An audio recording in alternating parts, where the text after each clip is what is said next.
Before you even had words for what was happening, your body learned language. Someone got quiet in the room, someone's voice got light, and something inside you moved, fast, automatic, before any thought had a chance to form. And you were already adjusting, already making yourself smaller, already searching for the thing you could do or say that could make the tension go away. And you told yourself it was kindness. You told yourself it was Christ like. You told yourself that putting other people first was what a good person does. But there was something else happening underneath that, something your body learned a long time ago, in a place where the cost of upsetting someone felt unbearable. Today, we're going to name that thing, and then we're going to find it in your body because that's where it lives. That's where it has always lived.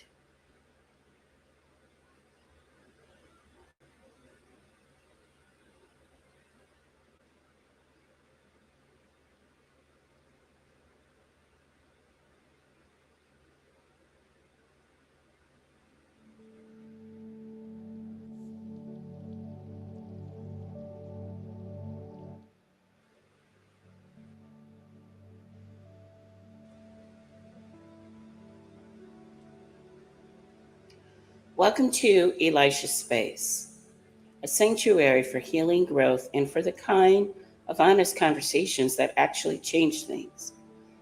I'm Elisha, your host, a counselor and author, and someone who has sat in the same stuck places you have. If you're new here, welcome home. I'm genuinely glad you found us. If you've been here since Monday, I see you and I'm glad you're back. And if you missed Monday's live, we named spiritual gaslighting, the use of God, scripture, and spiritual authority to silence your God given perception. We walked through the three signs your perception is still intact. And I gave the rest. Check as a real time discernment tool. You can find that recording on the channel. I want you to go back and watch it before this week is over because today builds on what we started. Monday was about what was done to your perception. Today is about what your nervous system did in response. It learned to fawn. And that fawning response has been ruining your relationships, your yeses, and your silence for a very long time.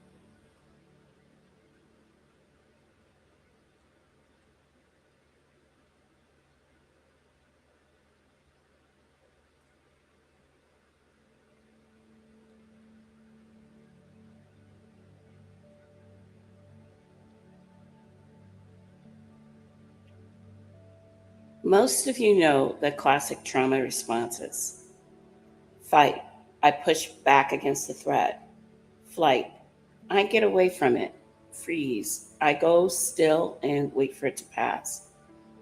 But there is a fourth response that Pete Walker named, and it doesn't get nearly enough attention in the church. He called it fawn. Fawn is what happens when a child or an adult learns that the safest response to a threat is not to fight, flee, or freeze. It's to please, to anticipate the other person's emotional state, to adjust your behavior to prevent their dysregulation, to make yourself useful, agreeable, easy to be around, because that is the thing that kept you safe. This is not weakness. This is not a character flaw. This is not the opposite of faith. This is what a very intelligent nervous system learned to do in an environment where your emotional needs were secondary to someone else's emotional comfort. And it worked. That's the thing people don't understand about fawning. It worked. It de-escalated situations. It preserved relationships. It kept the peace. The problem is your nervous system never learned to turn it off.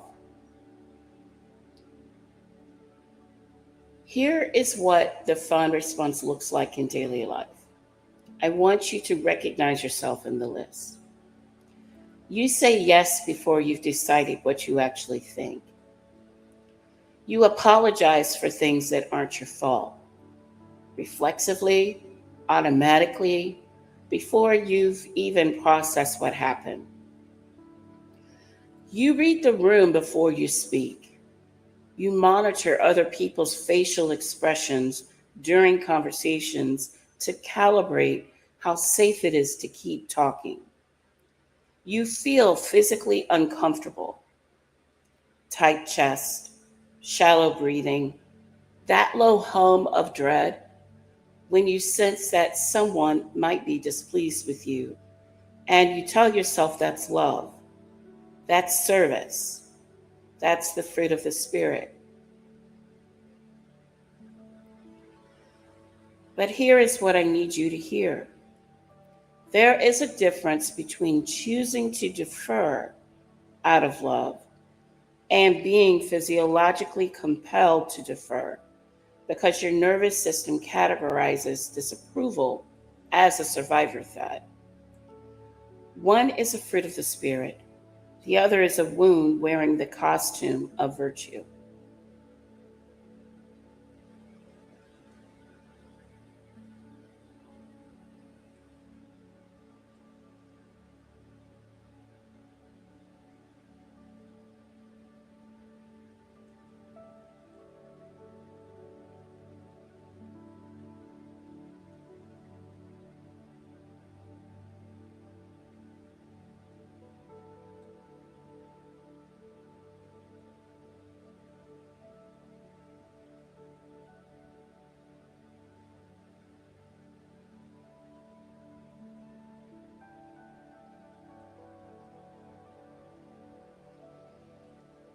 And this is the part I need to say carefully because I love the church. I believe in the church. And I'm going to be honest about where it sometimes goes wrong.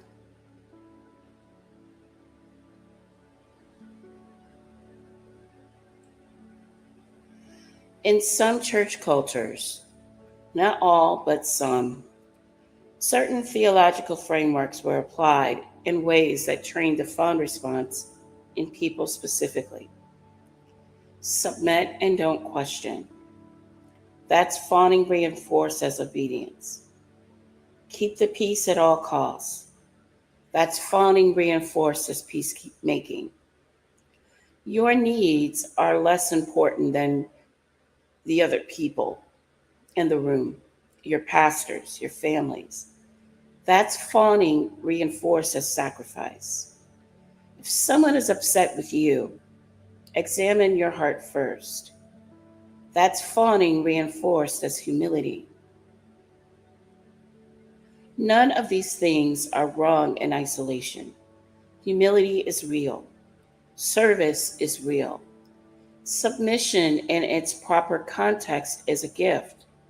But when they are applied as blanket rules that override your God-given perception, your legitimate needs, and your right to voice disagreement, they don't produce what is Christ-like.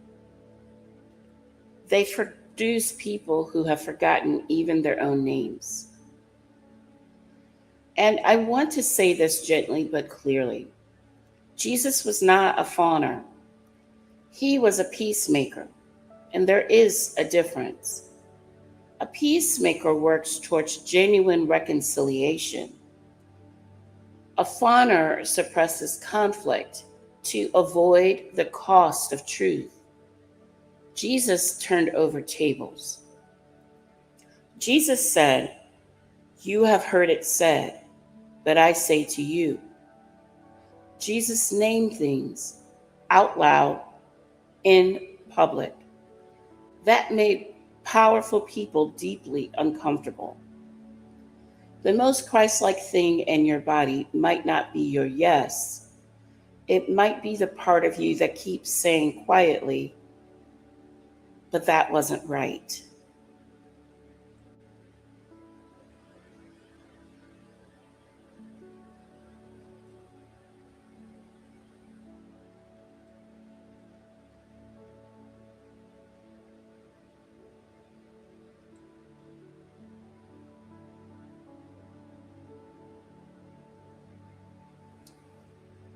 I want to do something with you right now. Something I do in my clinical work, and something that is going to feel strange, maybe even a little uncomfortable. I'm going to ask you to find your yes in your body. Not your spoken yes, not the yes you give to keep the peace. I want you to find the yes that comes before you decide to say it. Because here's what I know from working with people who have lived in the fawn response for years. The yes is automatic. It's faster than thought. It happens in the body before the mind has processed the request. And once we locate it, once we feel it happening, we can create a pause. And in that pause, discernment lives. So let's do this together.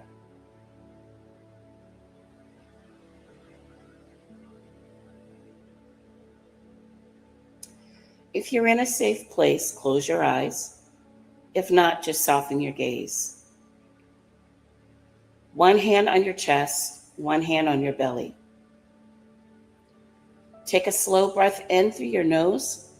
1, 2, 3, 4. And release through your mouth. 1, 2, 3, 4, 5, 6. Now, I want you to bring to mind a recent situation where someone asked something of you. It doesn't have to be a big ask, a favor, a commitment, a request for your time or your attention.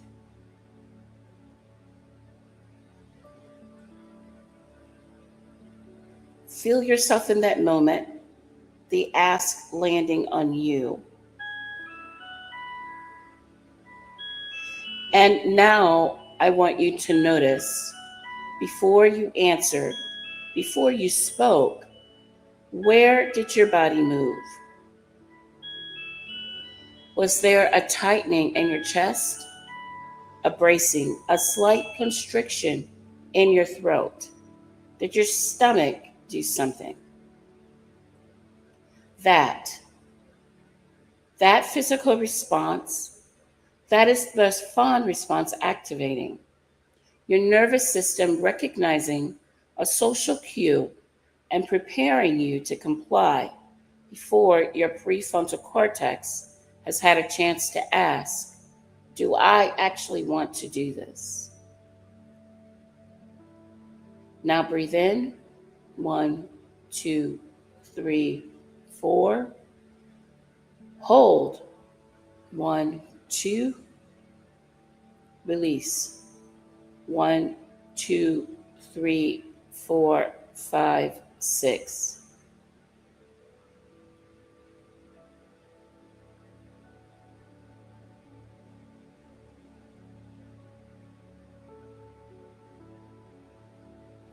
What you did is radical. You located the autonomic yes before it became a spoken yes. And in the space between those two things, that is where your truth lives. That is where your no lives. That is where your "let me think about that" lives. That space belongs to you. No one has the right to compress it. No one has the right to make you feel that a pause is betrayal.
Let's take a moment to continue the breathing.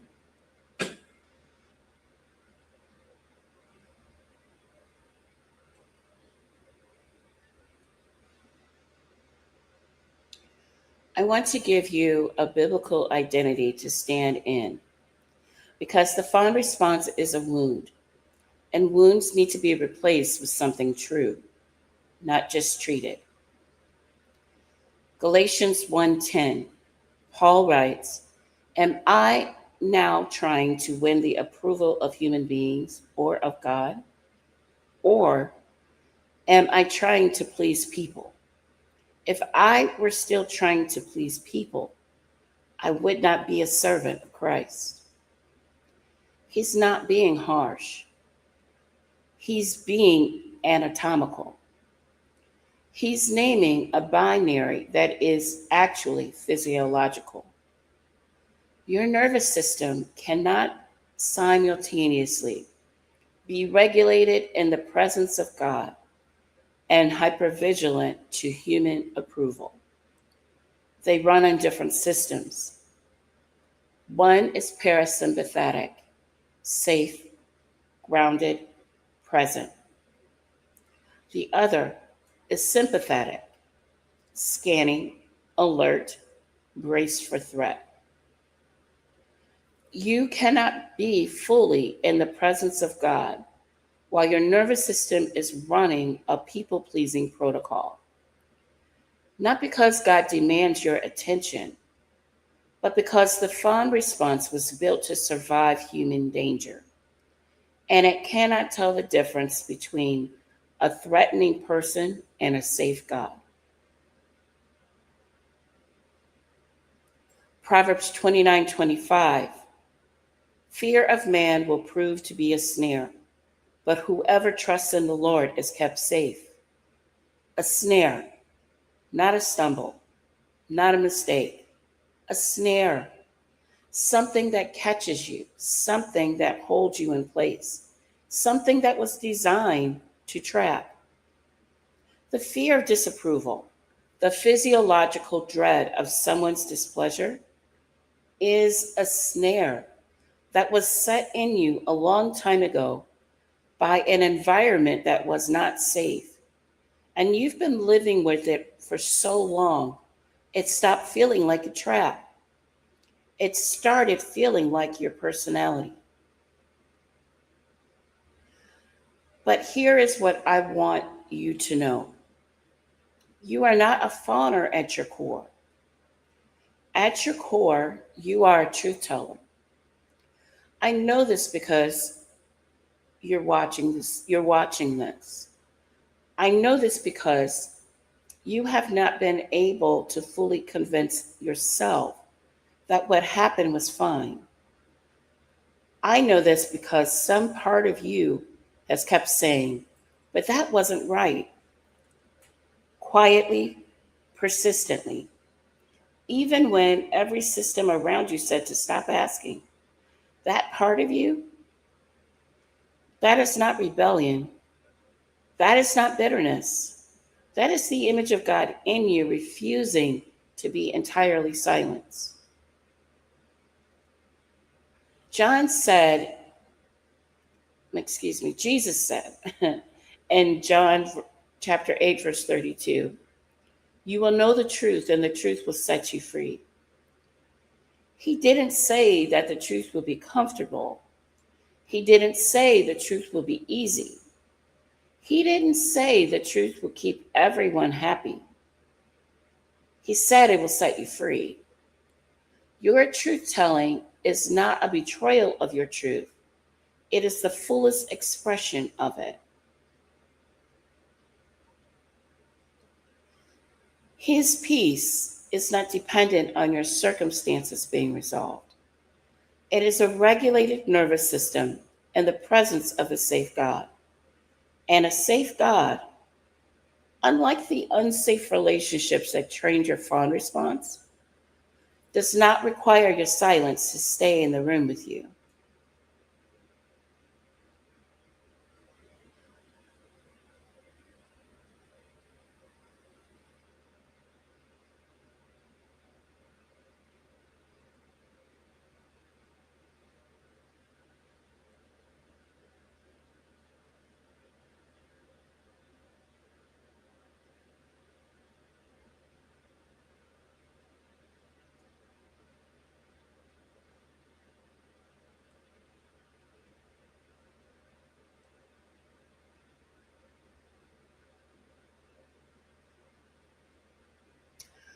So I will share with you some things and some questions that people ask me. And you can, whether you're on the replay or if you're actually watching, you can ask your questions here and I will answer them as well. I have heard many times that people say that they can't say no without feeling some guilt.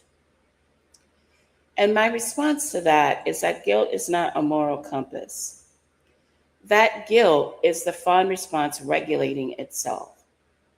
Your nervous system learned that saying no creates danger, relational danger, spiritual danger, maybe physical danger at some point in your history. So it fires guilt as a deterrent. It's trying to protect you, but it's protecting you from something that is no longer the threat it once was. The work is not getting rid of the guilt. The work is learning not to obey it automatically. Another question that I commonly get is when a family member calls you selfish when you have established a boundary. And what I typically say to people is that being called selfish for having needs is one of the most effective fawn training tools there is because it attaches a moral label to your selfhood. It says your existence, your needs, your boundaries, your no is a character flaw. And in family system, especially a faith family system, that label can feel like a verdict from God Himself. It is not. Selfishness is the prioritization of your needs at the expense of others. Knowing what you need is not selfishness. It is the beginning of being able to actually love people from a full place.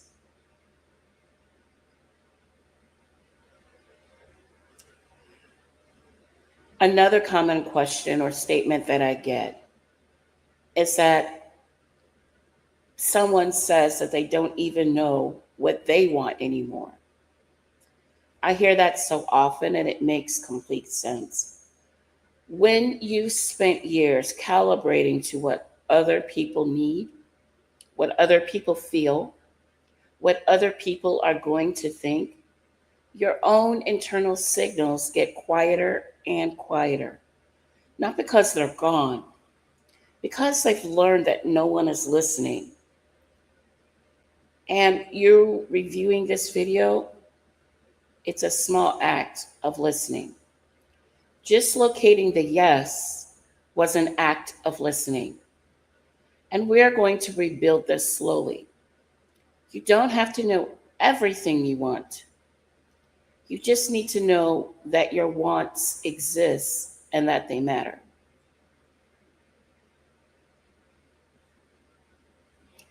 And I can't even begin to tell you how many people ask me, how do I stop?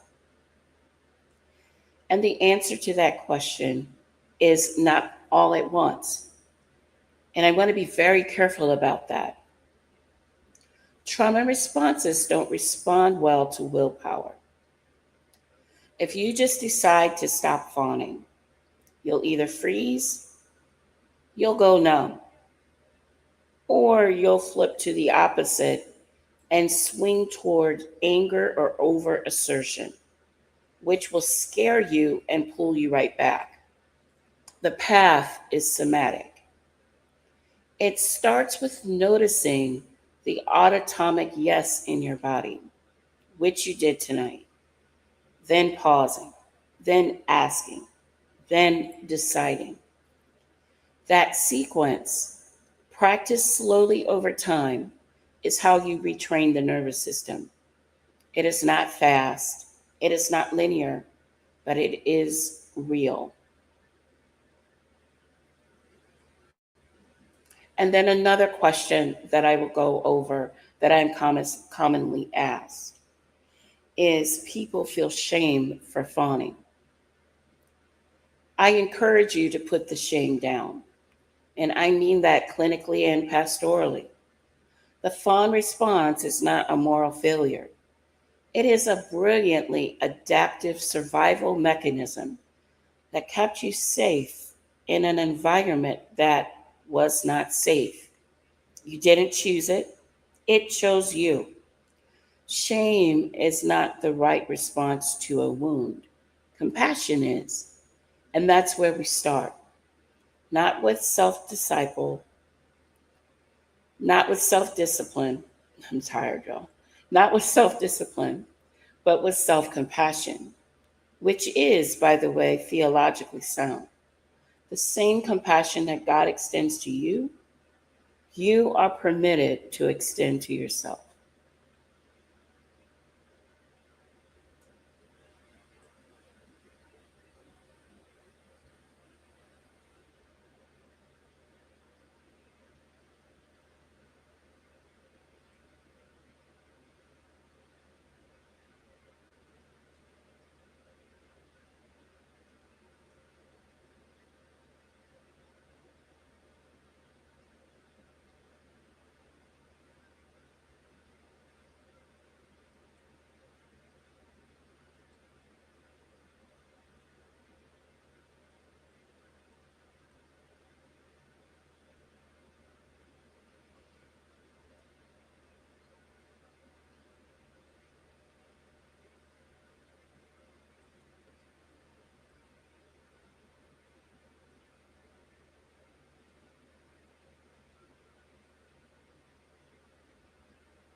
Before we go into prayer, I want to give your nervous system a moment to settle.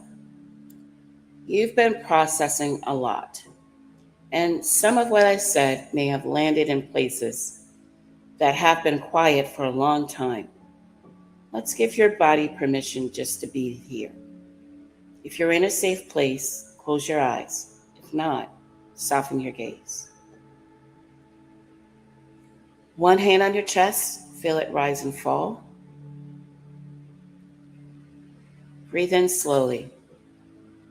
1, 2, 3, 4. Hold. 1, 2. Release.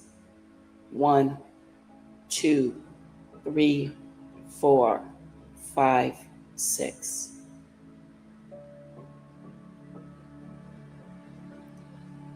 Again, in 1, 2, 3, 4.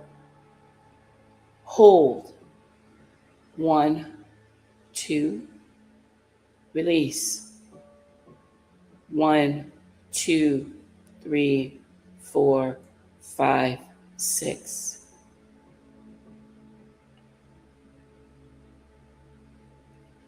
I'm going to offer you this as you breathe. You are not obligated to manage other people's emotional states. Keep breathing.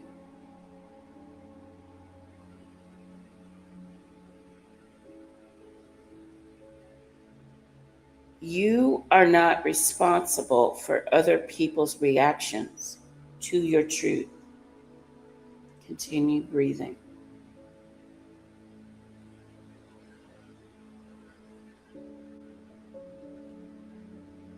And the part of you that has been scanning for danger in every room you walk into, it can rest. Just for right now, it can rest.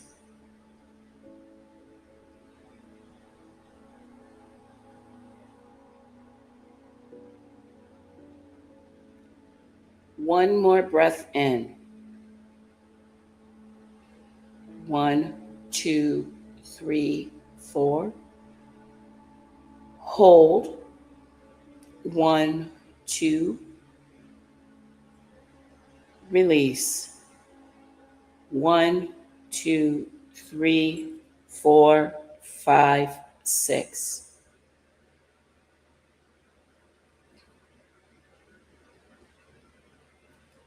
Let your nervous system hear. You are not running from it. You are here, you are learning, and that is enough.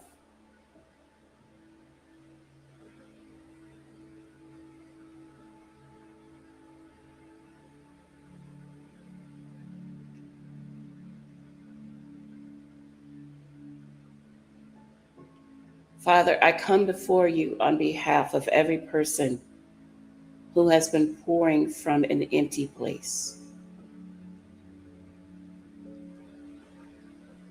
who has said yes when their body said no, who has smiled when they were hurting, who has made peace with things that should not have been made peace with because the cost of truth felt too high to pay.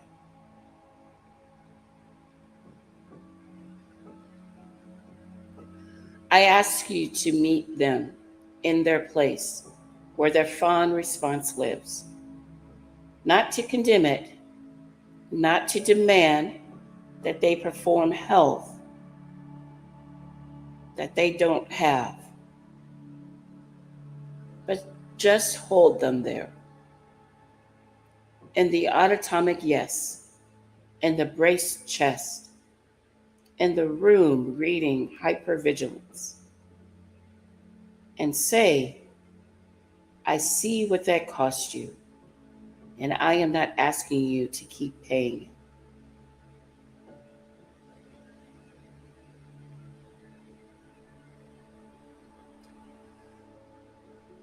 Father, I am grateful that you made these bodies, that you knit together the very nervous systems we are learning to regulate, that you gave us the capacity to feel danger, and that you are safe enough to practice feeling the difference.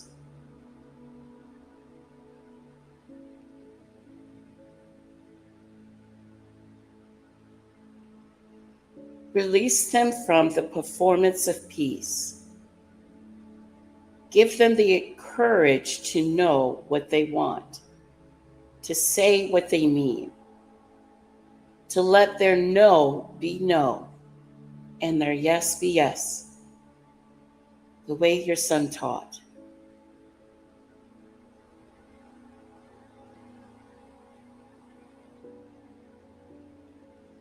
and for the relationships in their life that require their silence to function.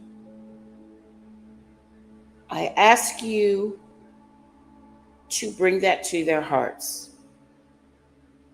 gently, clearly, the way you always do, with mercy wrapped around the edges of that truth.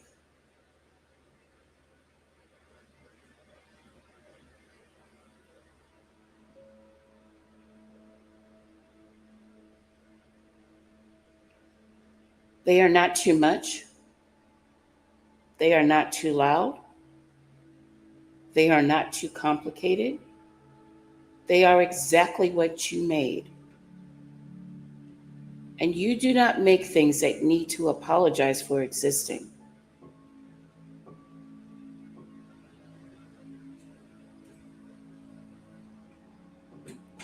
We trust you with this. In Jesus' name, amen.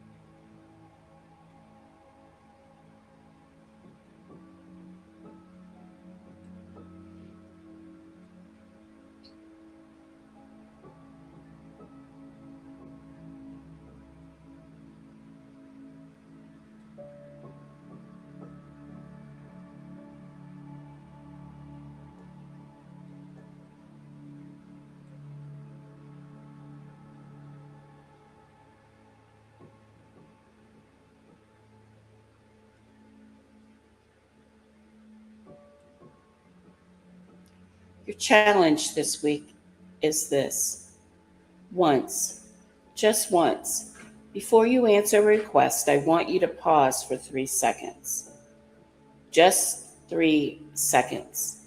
Not to decide anything, not to confront anyone, just to let yourself feel what's happening in your body before you speak. That's it. 3 seconds.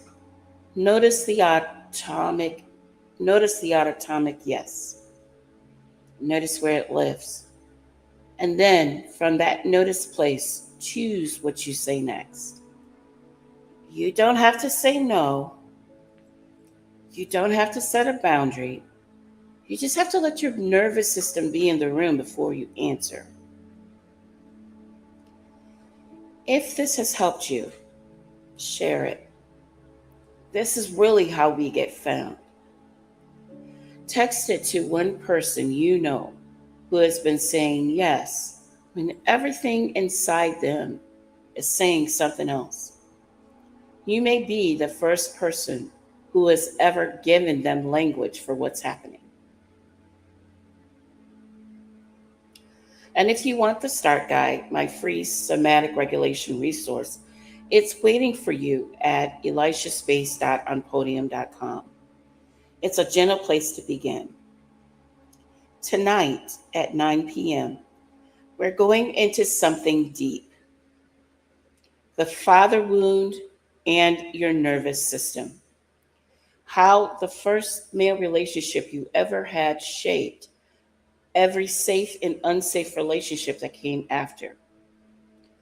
If there is a hole in you that you have been trying to fill with approval, with performance, with spiritual striving, Wednesday night, tonight, we are going to name where that hole was made. Until next time, you are not too much, you are not too far, and you are not alone.